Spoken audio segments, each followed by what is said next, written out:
ये प्रार्थना दिल की बेकार नहीं होगी, पूरा है भरोसा मेरी हार नहीं होगी, पूरा है भरोसा मेरी हार नहीं होगी। गुरुदेव जब तू मेरे साथ है, गुरुदेव सर पे तेरा हाथ है, गुरुदेव जब तू मेरे साथ है, गुरुदेव सर पे तेरा हाथ है। ये प्रार्थना मेरी बेकार नहीं होगी, ये प्रार्थना मेरी बेकार नहीं होगी, पूरा है भरोसा मेरी हार नहीं होगी। गुरुदेव जब तू मेरे साथ है, गुरुदेव सर पे तेरा हाथ है। इसके पश्चात हम सभी जन गुरुवर से निवेदन करेंगे, हे गुरुदेव आप हमें अपनी मंगल वाणी से, अपने मुखारबिंद से प्रवचन देकर हमें जैन धर्म की राह और बताएं, हमें और ज्ञान दें कि जैन धर्म क्या है और हमें धर्म की राह पर आगे ले चले। नमोस्तु महाराज जी, नमोस्तु महाराज जी, नमोस्तु महाराज जी। ओम नमः सिद्धेभ्यः।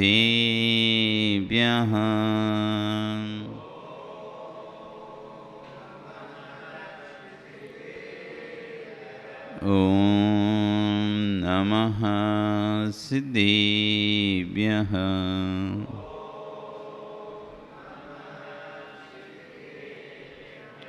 ओम नमः सिद्धेभ्यः।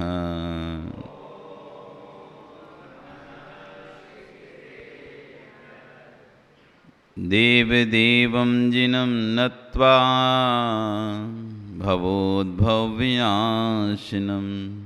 भक्षेऽहं देशनाकाङ्क्षिन् मतिहीनोऽपि भक्तिता तिर्यणि खग्गिणाय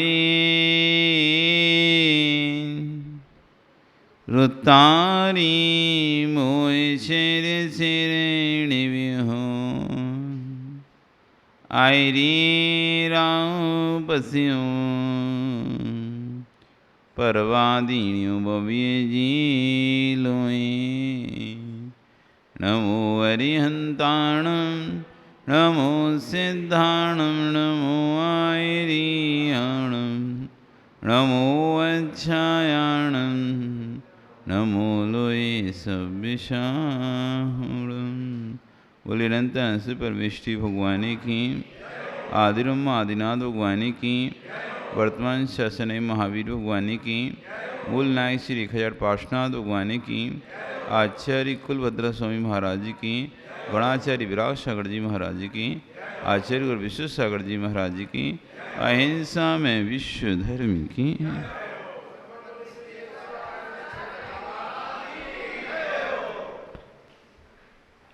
बंधु,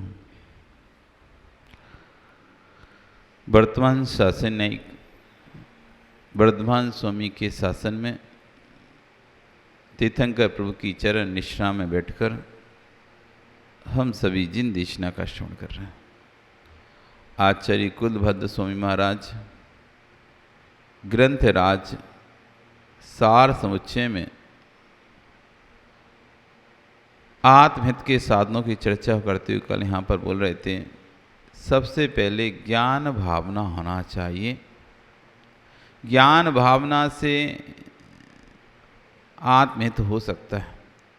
और वो ज्ञान भावना कैसे होगी, कह रहे हैं पहले विनयाचार आना चाहिए, दर्शन विनय जीवन में आना चाहिए, यानी सम्यक दर्शन आपके अंतरंग में होना चाहिए। सम्यक दर्शन की जब चर्चा आचार्य स्वामी महाराज रतन कांड श्राप का 4 में करते हैं, 40 श्लोक लिखते हैं उसके ऊपर, मात्र सम्यक दर्शन के ऊपर, ज्ञान के ऊपर 4 श्लोक। सम्यक ज्ञान के ऊपर मात्र 5 श्लोक हैं और सम्यक दर्शन को 40 श्लोकों में लिखा है। बीजा भावे तरो रिव, उन्होंने कहा जैसे बीज के अभाव में वृक्ष की कोई स्थिति नहीं होती, स्थिति वृद्धि फलोदया। जैसे बीज होगा तो वृक्ष की स्थिति होगी, बीज होगा तो वृक्ष में फल आएंगे, इस वृद्धि होगी वृक्ष की। और बीज ही नहीं है तो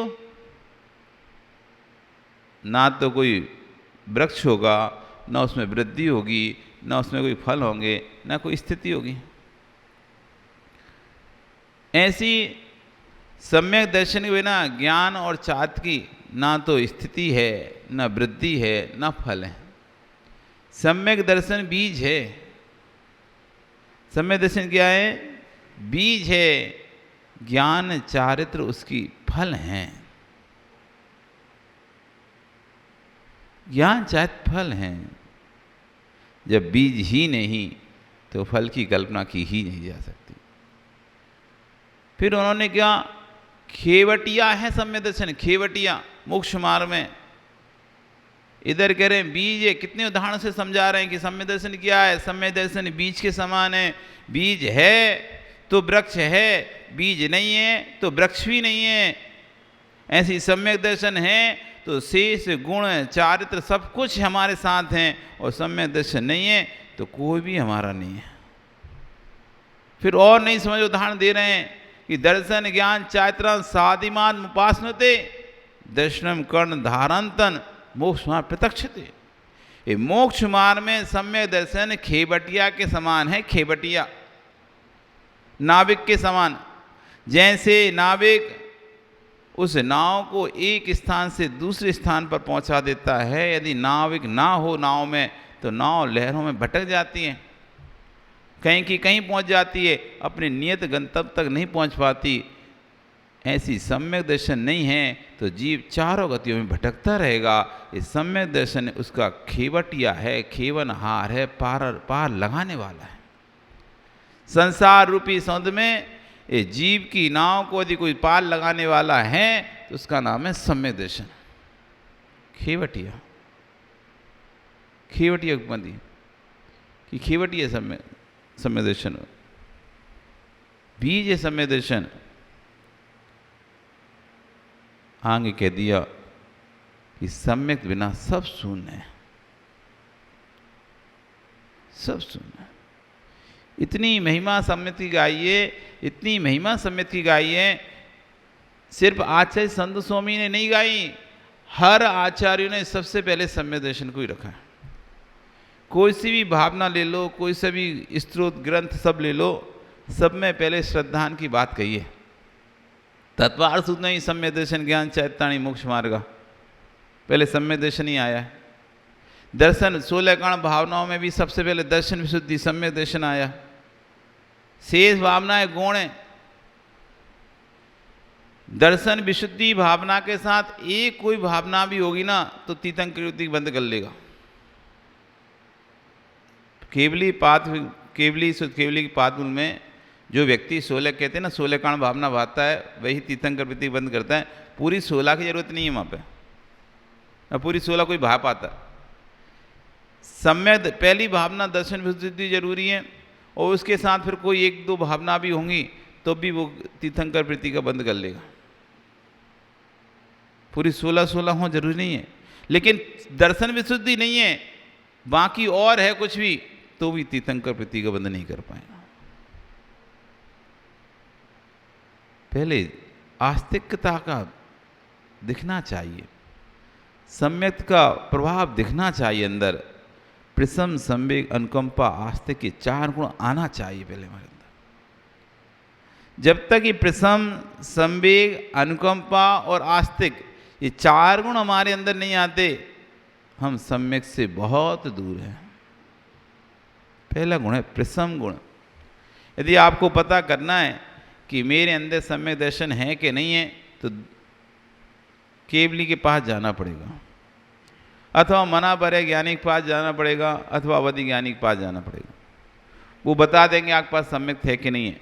आप भले कितने सालों से भगवान की पूजा भक्ति कर रहे हो या व्रत कर रहे हो, अभिषेक आदि करते हो, साधुओं की सेवा करते हो, कुछ भी करते हो, या साधु बनकर भी घूम रहे हो, तो ये अवधि ज्ञानी, मनापरे ज्ञानी, केवल ज्ञानी तीनों महाराज बता सकते हैं कि आप समय दृष्टि हो कि नहीं। अवधि ज्ञानी कर्म प्रकृतियों को देख के बता, आंखिक भवों को देख के बता देंगे।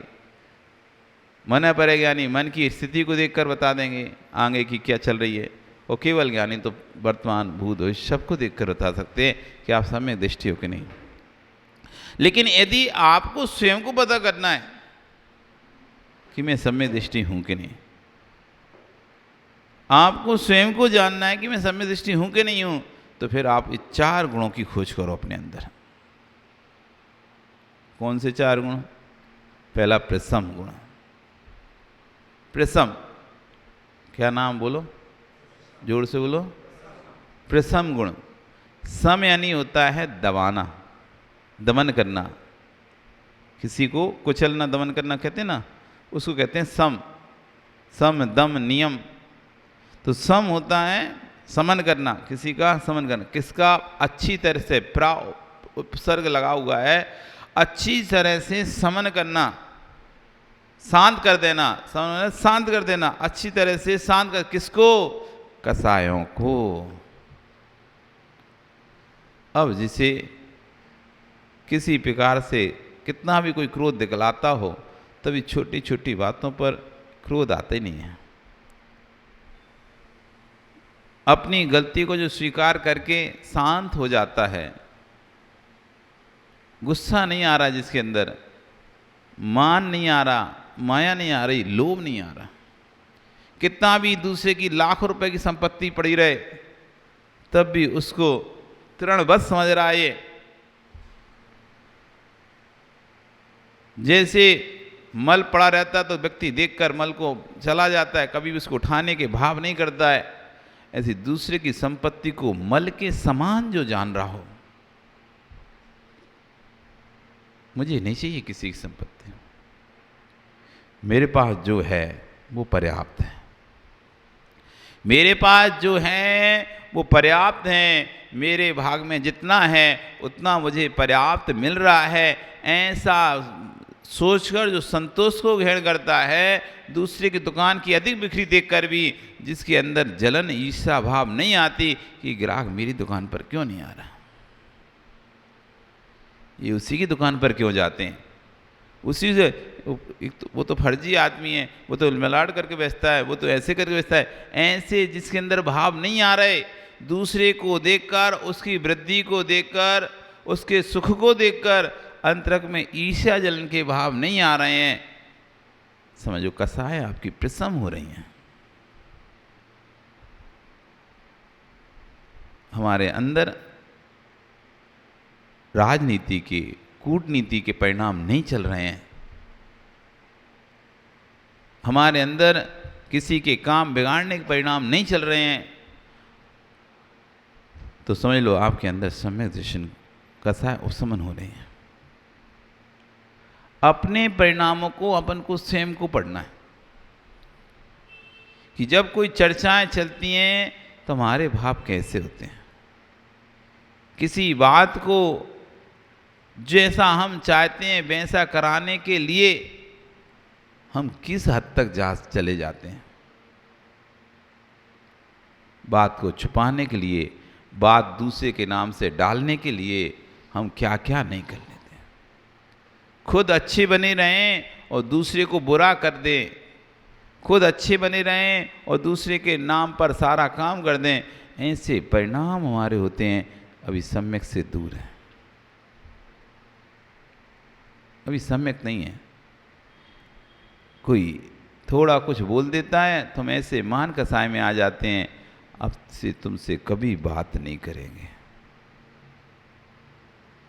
अब से तुमसे कभी नहीं भूलेंगे, अब हम तुम्हारा कभी चेहरा नहीं देखेंगे, अब कभी हम मंदिर की देहरी नहीं चढ़ेंगे। ऐसी मान कसाय, तीर मान, मर जाएंगे लेकिन तुमसे बात नहीं करेंगे, ऐसे भाव आते हैं क्या? ऐसे भाव आ रहे हैं, अभी अंदर प्रसम नहीं आया। जिसके साथ हमारी बुराई हो गई थी, जिसके साथ हमारा झगड़ा हो चुका था, ऐसा व्यक्ति को देखकर आज भी हमारे मन में सालों पहले लड़ाई झगड़ा हुआ था, आज भी उसको देखकर हमारे अंदर वही गुस्सा भरा हुआ है, वही क्रोध है। ये तो जब तक माफ़ी मांगेगा नहीं ना, तब तक मैं इसको तो माफ़ करने वाला नहीं हूँ। ऐसा भाव यदि अंदर में आ रहा है, अभी सम्यक से दूर है। घर में कैसे हम अपनी काम निकाल लें जल्दी से, दूसरे को फंसाकर खुद निकल लें, झूठ बोल रहे हैं, हम तो ऐसा करते नहीं हैं, सब कर रहे हैं तब भी कहते हैं हम तो ऐसा करते नहीं हैं, सब करते हैं तब भी, और दूसरे को बुरा बना रहे हो और खुद अच्छा बनने की चेष्टा कर रहे हो। दूसरे को बुरा बनाकर खुद अच्छा बनने की और फिर उसमें आनंद भी ले रहे हो कि देखो अपन तो देखो ऐसा किए, अपन तो अच्छे बने रहे, वो बुरा बन गया। अभी सम्यक से दूर हो। बहुत आसान है सम्यक दर्शन, बहुत कठिन है सम्यक दर्शन। आसान इसलिए कुछ छोड़ना नहीं है, त्याग नहीं करना पड़ेगा, कपड़ा छोड़ना पड़ेगा कि खाना छोड़ना पड़ेगा, कि रात में भोजन छोड़ना पड़ेगा, कि होटल का छोड़ना पड़ेगा, कि मुनि बनना पड़ेगा, कि आर्य का बनना पड़ेगा, श्रावक श्राविका कुछ ही बनना पड़ेगा। कुछ नहीं करना पड़ रहा, क्रियाएं तो कुछ करनी नहीं सम्यक दर्शन में, कि भगवान की भक्ति करनी पड़ेगी, पूजन करनी, वो तो जब सम्यक दृष्टि होगा तो सुताई ये सब करेगा। सम्यक दृष्टि होगा तो सुताई वो भगवान की भक्ति करेगा, सुताई भगवान की पूजा करेगा, उसे कहने की जरूरत नहीं पड़ेगी कि जबरदस्ती उठा के भेजना पड़ेगा उसे, वो तो स्वयं ही भाग भाग कर आएगा हर क्रिया में, स्वयं उसके अंदर परिणाम होंगे। जब कसाय उपशमन को प्राप्त होगी तो स्वतः ही अंतरंग में भगवान की भक्ति के भाव जागृत होंगे, गुरुओं की सेवा के भाव जागृत होंगे, वैयावृत्ति के भाव जागृत होंगे, आहार देने के भाव जागृत होंगे। स्वतः कहना नहीं पड़ेगा, अपने आप हजारों किलोमीटर दौड़ दौड़ कर व्यक्ति उनके पास जाएगा सेवा करने के लिए।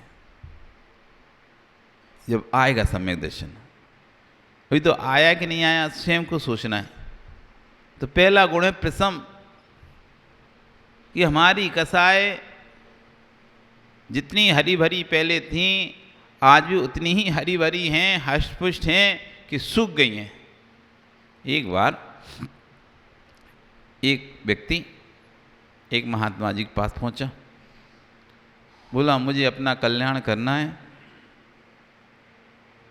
और आप मुझे दीक्षा दो, मुझे दीक्षा चाहिए, दीक्षा दो मुझे अपना कल्याण करना है।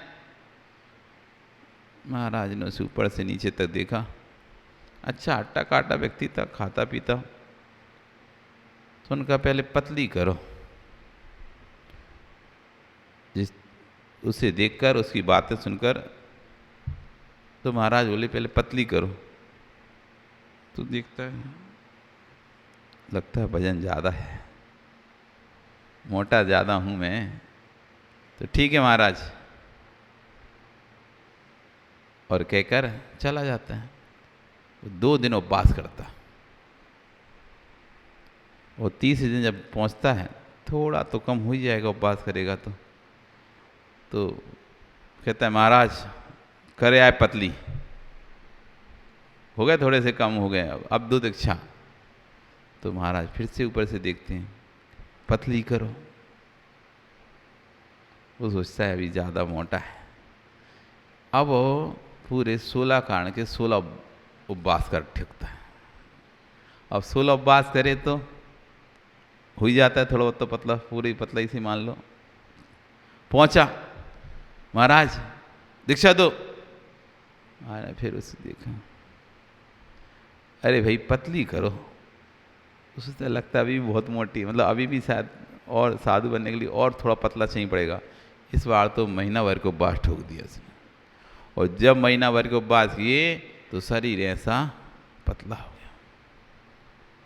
पहुंचा महाराज दीक्षा दो।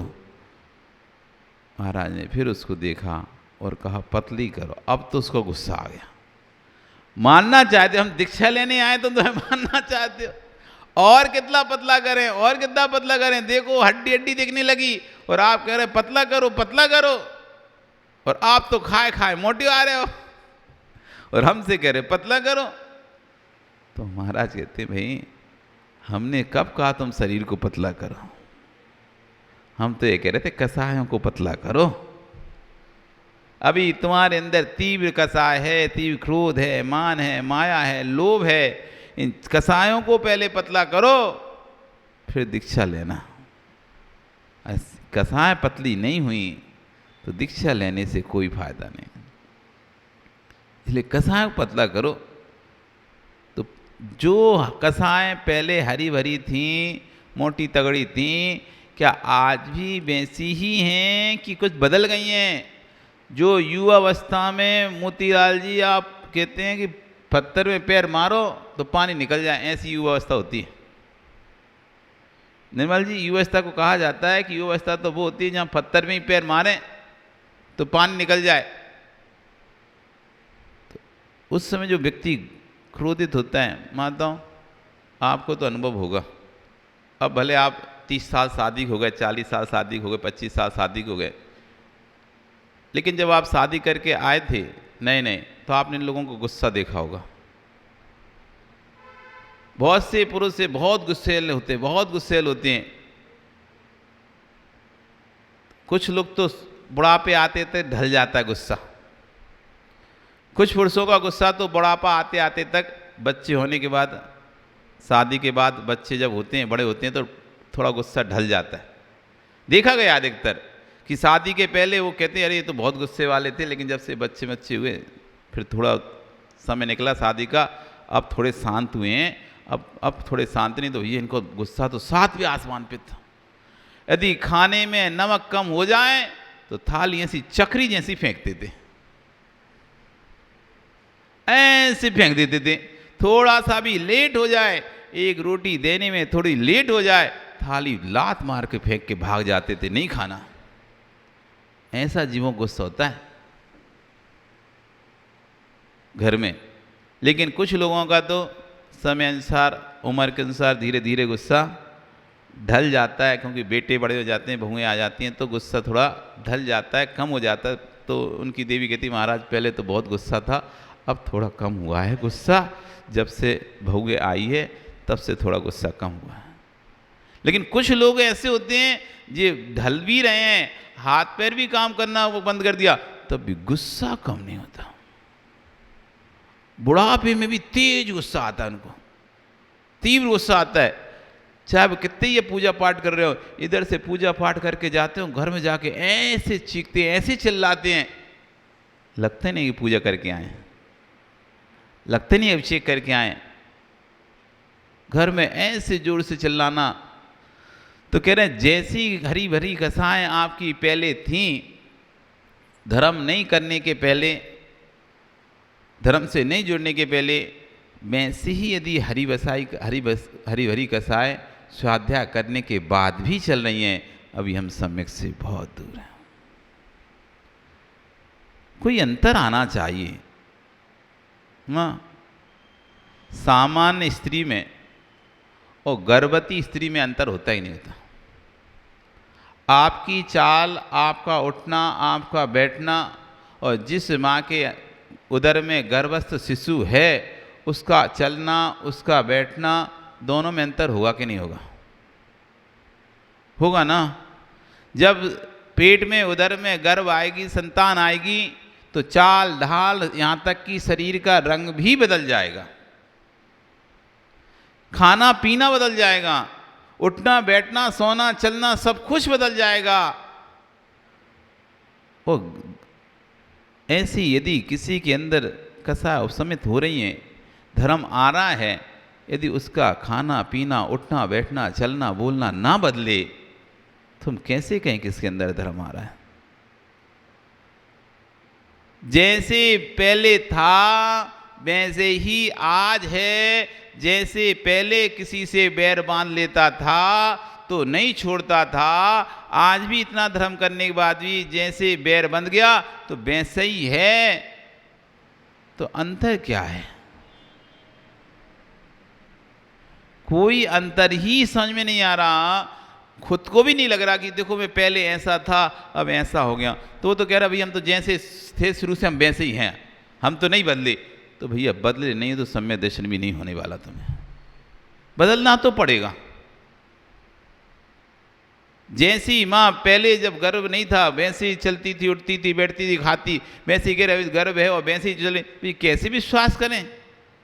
क्योंकि गर्भस्थ पेट में गर्भस्थ शिशु आएगा तो हो ही नहीं सकता कि उसकी चाल ना बदले, हो ही नहीं सकता कि उसका भोजन ना बदले, हो ही नहीं सकता कि उसकी भाषा ना बदले, उसके शरीर का चेहरा ना बदले। सब स्वतः ही बदल जाएंगे, बदल जाएंगे। वो नहीं भी जाएगी तब भी बदल जाएंगे। ऐसे यदि हमारे अंदर धर्म आएगा, हमारे अंदर धर्म आएगा तो स्वतः ही हमारे परिणाम बदलेंगे। वो परिणाम नहीं बदल रहे, ईर्ष्या, क्रोध, जलन, इनके परिणाम आज ही वैसे के वैसे ही हैं। अभी धर्म से बहुत दूर है, अभी सम्यक से बहुत दूर हैं। और जो सम्यक से दूर है वो अभी अपने आत्म से कोसों दूर है, कोसों दूर। अभी उसका संसार बहुत ही दीर्घ है, बहुत ही दीर्घ है। अथवा ये अभव्य जीव है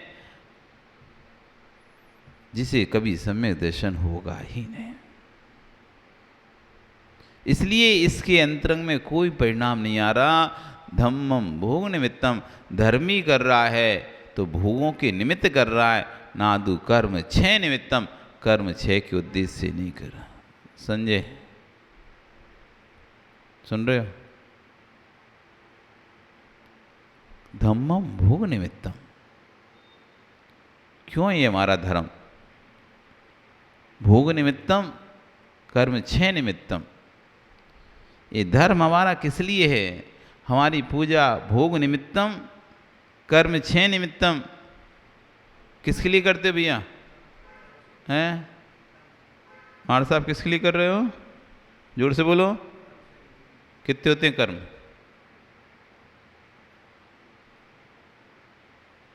हैं जिन कर्मों के छह करने के लिए तुम कर रहे हो, वे कर्मों के नाम तो गिनाओ तो ना सुशील। छह होते हैं कर्म। कर्म छह निमित्तम तुम्हारा धर्म है। तो अच्छा बताओ कौन से कर्मों के निमित्त से छह कर रहे हो? कर्म कौन कौन से होते हैं?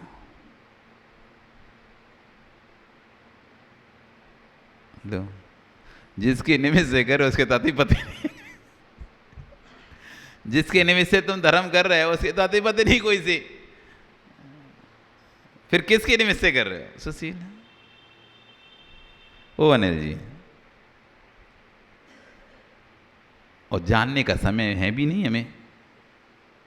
होता तो आ जाते प्रवचन के बाद, महाराज बताओ हमें तो सीखना है ये कर्म क्या होते हैं, कर्म कैसे बंधते हैं, कर्मों से कैसे छुटकारा पाया जाता है, ये सब जानने के लिए आ जाते हैं। पर फुर्सत नहीं है, क्या ही कहें। कर्म छह निमित्त, पर वे कर्मों का ये तो पता नहीं। एक दिन की तो ऐसी हो गई कि शादी मंडप में रचाई, बढ़िया मंडप तैयार किया, दुल्हन वुल्हन सब तैयार हैं, दूल्हा का पता ही नहीं कौन है। पूरी तैयारी हो गई, यही पता नहीं दूल्हा कौन है। घोड़ी खड़ी है, चलो बैठो, किसको बैठालना है? कि दूल्हा को, कि दूल्हा कौन है? हमें क्या पता कौन है। तो शादी किसकी शादी? पहले दूल्हा तो पता कर लो, नहीं तो या तो ये पता कर लो दुल्हन किससे शादी होनी, तो बारात लेके पहुंच जाओ। तो कर्म छह निमित्तम है या भोग निमित्तम है हमारा धर्म? हम भोगों के लिए धर्म कर रहे हैं कि कर्मों के छह के लिए धर्म कर रहे हैं? यदि कर्मों के छह के धर्म कर रहे हैं तो कौन से कर्म के छह के लिए धर्म कर रहे हैं? किस कर्म की इच्छा के लिए धर्म कर रहे हैं, कुछ तो पता ही नहीं है, बस करे जा रहे हैं। पता चला बाद में घाटा लग रहा है तो तुम दौड़े दौड़े आ गए, अरे महाराज हमको तो जब से पूजा करी तब से घाटा लगने लगा, पैसा लॉस होने लगा, सब धन संपत्ति जाने लगी, ये तो पूजन उल्टा हो गया। अरे तुमने तो कहा था कर्म क्षय निमित्तम, तो पुण्य कर्म क्षय हो रहा है और क्या। पाप कर्म क्षय तो पुण्य भी तो कर्म है ना। पाप पुण्य दो ही माही पैरन वेड़ी डाले, ये पाप पुण्य दोनों पैर में बेड़ी डाल के रखे, निकलने नहीं दे रहे यहाँ से। तो आप तो कह रहे थे हे स्वामी अष्ट कर्म ध्यानाय धूपम निर्वापति स्व, अष्ट कर्मों में शुभ कर्म भी है, अशुभ कर्मी है, पुण्य कर्मी है, पाप कर्मी है। तो तुमने तो सबको ध्यान करने की बात करी थी, अब ध्यान हो रहा है पुण्य कर्म, तो अब रो रहे हो। नहीं नहीं नहीं नहीं नहीं, ये ऐसे थोड़ी ना कराता, ये थोड़ी ना, ये कहा था अच्छा व्यापार चले, खूब बढ़िया संपत्ति आए, धन संपत्ति आए। तो बताओ पूजन किसके लिए थी? कर्म क्षय निमित्तम भोग निमित्तम। पैसा बढ़े इसलिए कर रहे हो, पैसा घटे? बढ़े ना, बढ़ते जा और बढ़ता जा और बढ़ता जाए, हम दिन दूने रात चौगुने वृद्धि कर जाए। और फिर कहेंगे जितना ज़्यादा पैसा है ना, फिर उतनी हम ज़्यादा बोलियाँ लेंगे, उतना ज़्यादा खर्चा करेंगे, उतना ज़्यादा बढ़ चढ़ के धर्म कार्य में हिस्सा लेंगे। इसलिए तो पैसा जोड़ रहे ना, किस लिए जोड़ रहा है पैसा? किस लिए चाहिए? इसलिए चाहिए ना। भाषा तो ऐसी ही रहेगी, ये थोड़ी ना कहोगे अच्छे जाके फिर सिंगापुर में घूमेंगे, मलेशिया में घूमेंगे, बैंकॉक में घूमेंगे, यहाँ जाके घूमेंगे, ज़्यादा पैसा होगा तो क्या करेंगे? क्या करोगे राकेश ज़्यादा पैसा होगा तो? विदेशों में जाके खर्चा करेंगे, उसको देश में तो खर्चा हो नहीं पाएगा, देश में तो पकड़े जाएंगे। तो विदेशों में जाके आदमी के पास पैसा पहले कमाने में कितना पाप करता है, कितनी मुश्किल से, कितने कसायों के द्वारा वो पैसे को कमाता है, और कितने पापों से छल कपट माया चारी से कमाता है। इतना मेहनत से कमाया हुआ पैसा कहाँ जाके विदेशों में जाकर भोगों में खर्चा करके आता है। देश में भी नहीं, विदेश में जाएगा। चलो भैया सिंगापुर चलो, मलेशिया चलो, थाईलैंड चलो, बैंकॉक चलो, अमेरिका चलो, इंग्लैंड चलो, जापान चलो, हाँ चलो, 3 दिन में लाखों रुपए खर्चा करके आ जाता है। कितने खर्चे होते होंगे एक बार बाहर जाने में, विदेश जाने में? क्यों कमल? एक बार बाहर जाने 3 दिन 4 दिन का महेश जी टूर करता होगा व्यक्ति, तो कितने खर्चा हो जाते होंगे? 4-5 लाख तो आराम से चले जाते होंगे। ये 5 लाख उसने कैसे कमाए होंगे? उस 5 लाख के लिए उसने छल मायाचारी छल कपट कितना किया होगा। वो दे आया और उसी व्यक्ति से बोल दो 5 लाख तुमने इतना वहाँ खर्चा किया, एक काम करो 5,000 रुपये तुम्हारे नाम पे लिख दे रहे हैं मंदिर में। हमारे काहे के लिख रहे? अभी तो दिए थे हमने, फिर से मांग लिए 5,000 रुपये। अभी तो दिए थे, कल ही तो लेके गए थे 5,000 रुपये, फिर तो वहाँ से 5,000 मांग रहे। हम नहीं देने वाले, 1 रुपये नहीं देने वाले। लाखों रुपए भोगों में नष्ट करता है, कर्म बंद करके आता है, और धर्म क्षेत्र में वही व्यक्ति ऐसे करता है जैसे हमने भैया खून पसीने कमाई है, ऐसे थोड़ी ना कमा देंगे, तो पैसा फालतू थोड़ी ना जो जब देखो तब आ जाते हो रसीद काटने। धर्म क्षेत्र में ऐसी स्थिति है।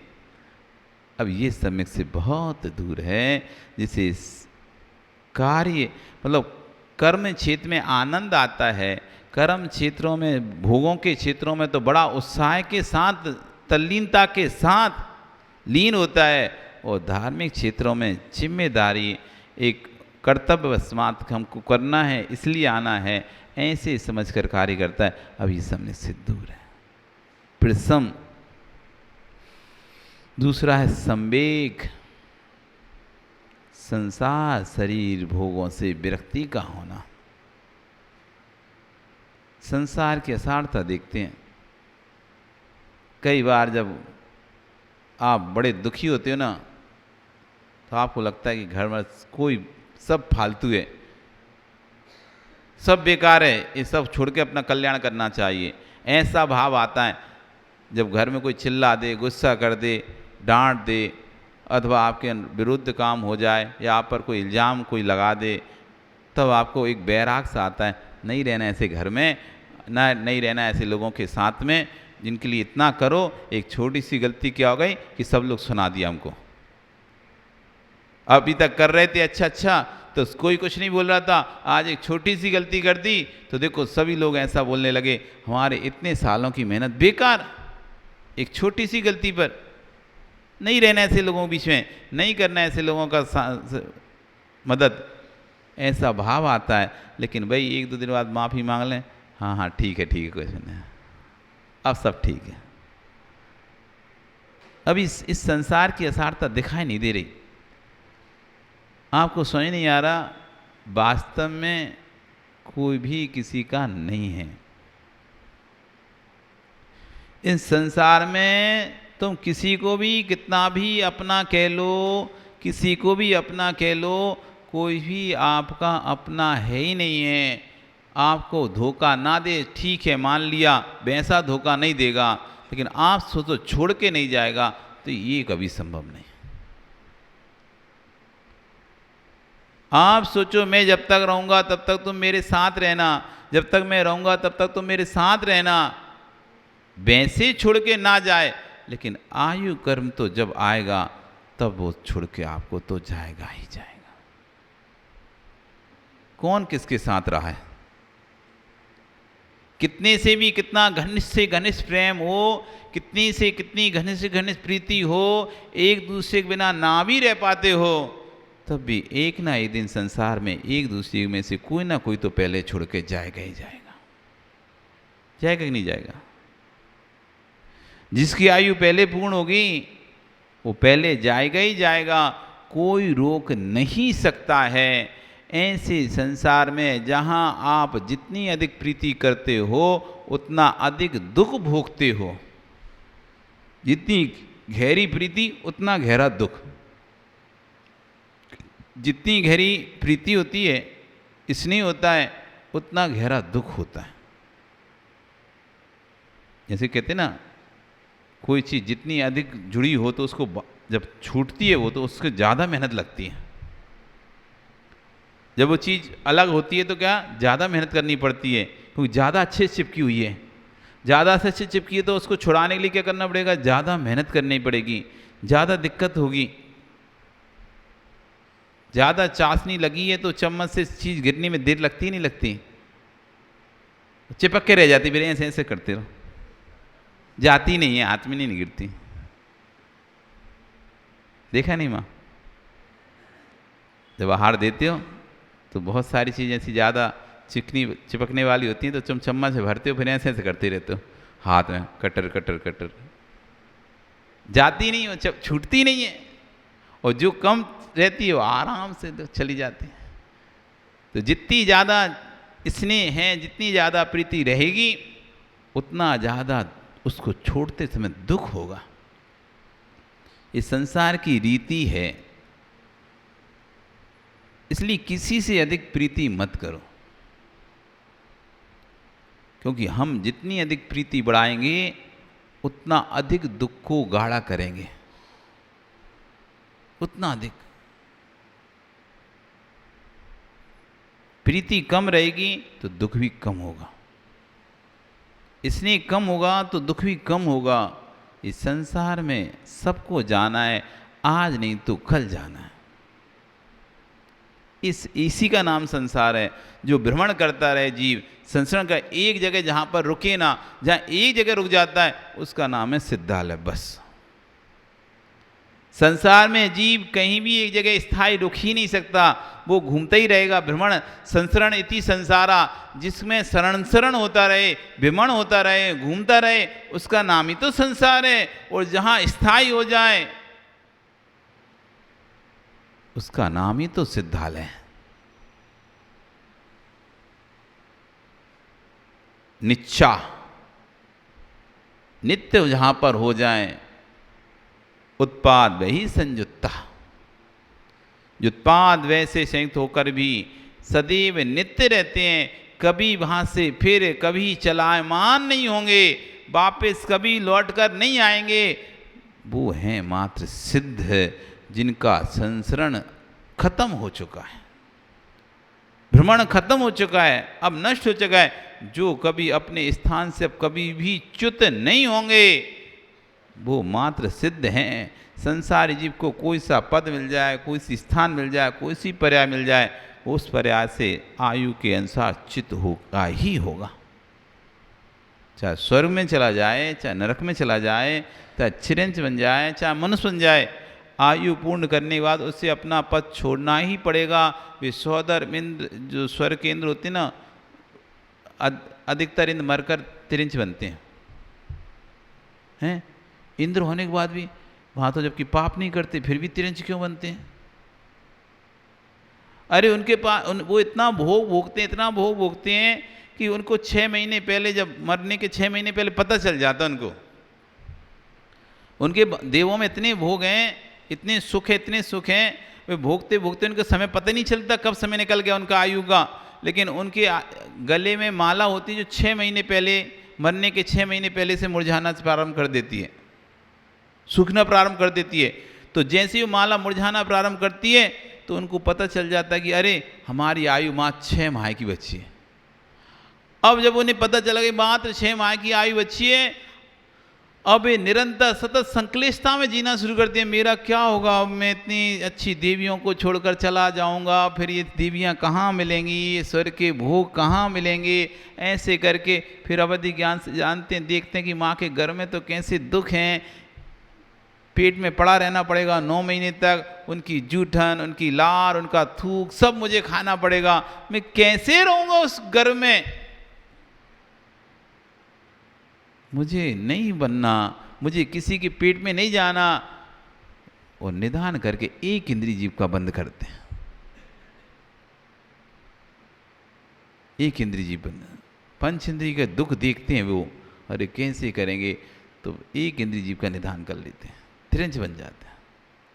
वो वही सम्यक दृष्टि जीव, इन भोगों को मैंने भोग लिया, देखो इन पर इनसे कोई सार नहीं निकला, अब मैं मरण करके मनुष्य पर्याय को प्राप्त करूंगा और वहाँ पर इन भोगों को छोड़कर, यहाँ तो मैं मजबूर था, इन भोगों को छोड़ ही नहीं सकता था, लेकिन अब मनुष्य पर्याय में जाऊंगा, मनुष्य बनूंगा, तो वहाँ पर इन भोगों को त्याग करके मैं अपना आत्म कल्याण करूंगा। ये सम्यक दृष्टि के परिणाम होते हैं। एक मिथ्या दृष्टि बिलख रहा है, संपत्ति छूट रही है तो बिलख रहा है, और एक कह रहा है चलो अच्छी है, अब एक चिंता और मैं फ्री हुआ, अब मैं आराम से धर्म ध्यान करूँगा। 4-5 व्यापार थे, एक व्यापार से आपको निवृत्त कर दिया गया, बाकी 3-4 व्यापार हैं अभी भी हाथ पे हाथ में, लेकिन एक व्यापार दूसरे भैया ने कह दिया हम संभालेंगे, आप हटो यहाँ से। अथवा बेटे ने कहा आप मतलब, अब वो उसी के लिए रो रहा है, हम उसका काम भी हमारे हाथ में था, उसने ले लिया, अच्छा खासा हम ही तो देख रहे थे, ये कर रहे थे, वो कर रहे थे, और उसने हमारे हाथ से ले लिया। अब इसी पे रो रहे हैं। 4 हाथ में है काम, जिम्मेदारी किसी ने आपको 4-5 जिम्मेदारी आपको दी थी, और एक जिम्मेदारी आपसे ले ली जाए, आप नहीं चाहते देना, फिर भी दूसरे ने आपसे ले ली जिम्मेदारी और वो करने लगा उसकी आपकी जगह काम, उस वो वाला, या दूसरे ने कहा सोचा कि भाई इनके पास 4-5 काम है, एक काम करते हैं, एक काम दूसरे को दे देते हैं, तो उसने दूसरे को दे दिया और आपसे काम लेके अब आप पूरे समय सोच रहे हैं मेरा काम छुड़ दिया, उसने मेरा काम छुड़का लिया, उसने मेरा काम छीन लिया, उसको मेरा सुख नहीं देखा जा रहा तो उसने मुझसे काम, ऐसे करके संक्लिष्टता, और जो काम है उनमें संतुष्ट नहीं है, संक्लिष्टता में जी रहा है। वहीं सोच सकता था चलो अच्छा हुआ, अब एक काम की जिम्मेदारी खत्म हुई, अब उतना समय अब धर्म में दे सकता हूँ। इस कार्य के कारण मैं अपना समय धर्म में नहीं दे पा रहा था, अब मेरी एक जिम्मेदारी पूर्ण हुई, सामने वाले को जिम्मेदारी मिल गई है, तो मैं तो निवृत्त हो चुका हूँ उस जिम्मेदारी से, अब उतना समय मैं धर्म ध्यान में दे सकता हूँ। ये परिणाम उसी के आएंगे जिसके अंदर सम्यक के भाव होंगे, नहीं तो यही आएंगे उसने हमसे हमारा काम ले लिया, उसने हमसे हमारा काम छीन लिया, इस तरह के परिणाम आएंगे। तो कह रहे हैं संसार शरीर भोगों से विरक्ति हो रही नहीं हो रही। इस शरीर को देखकर, शरीर के परिणमन को देखकर कि कितना इसको सजाया, कितना इसको संवारा, कितना तेल लगाया, कितना क्रीम लगाया, कितना पाउडर लगाया, तब भी देखो ये शरीर को तो हम बचा ही नहीं पाए, इसके परिणमन को तो हम रोक ही नहीं पाए। क्या सुशील, इस शरीर को तेल लगाया कि नहीं लगाया तुमने? बालों में तेल डाला कि नहीं डाला? कभी नहीं डाला? डाला ना। अभी भी बाल वैसे ही जैसे पहले थे। क्यों? क्या हो गया? ओ मार साहब चले गए। पहले भी ऐसे थे क्या? पहले तो घने काले लंबे बाल थे, अर्पित के जैसे लंबे लंबे। लेकिन हुआ क्या? धीरे धीरे घने काले लंबे बाल झड़ गए। तेल नहीं लगाते थे क्या? तेल भी लगाए, शैम्पू भी लगाए, क्रीम भी लगाए, पाउडर भी लगाए, सब कुछ किया, ये चेहरा भी ढलने लगा और ये बाल भी चले गए। इस शरीर का परिणमन कौन रोक पाया है? इस शरीर का परिणमन कौन रोक पाया है? धीरे धीरे ये शरीर एकदम। निर्मल जी क्या हो गया इस शरीर को? देखो तो अब तुमसे ना तो ज़्यादा खड़े होते बनता, ना दौड़ भाग कर सकते। पहले भी ऐसे थे क्या? खड़े नहीं हो पाते थे पहले? पहले तो बढ़िया मस्त खड़े रहते होगे ना, खूब दौड़ भाग करते होगे, लेकिन अब कर पाते हो क्या? नहीं कर पाते ना। अब तो सहारे की ज़रूरत पड़ती है। जो रास्ता आप 30 सेकंड में तय कर लेते थे, आज वो रास्ता आपको तय करने के लिए 2 मिनट लग जाते हैं। जो रास्ता युवावस्था में छोटे बच्चे थे ना, जल्दी चलो अम्मा, माँ जल्दी चलो माँ, माँ कहती धीरे चल रहा है, रुक जा, धीरे धीरे हैं। अब अम्मा आती है, धीरे धीरे धीरे धीरे धीरे यहाँ तक आती है। इतने में तो आप आके 2 बार चले भी जाओ जितने वो यहाँ पर आ पाती हैं। यही व्यवस्था है, यही शरीर है। इस शरीर की स्थिति इसी प्रकार है, संसार शरीर। वो भोगों की स्थिति तो कल बताएंगे, आज आपका समय हो गया। कल फिर आओगे? क्यों मनोज, आओगे ना निवेदन करने? हाँ तो फिर ठीक है, पर आ रही तो फिर हम और आगे चर्चा करेंगे। बोली भगवान महावीर स्वामी की।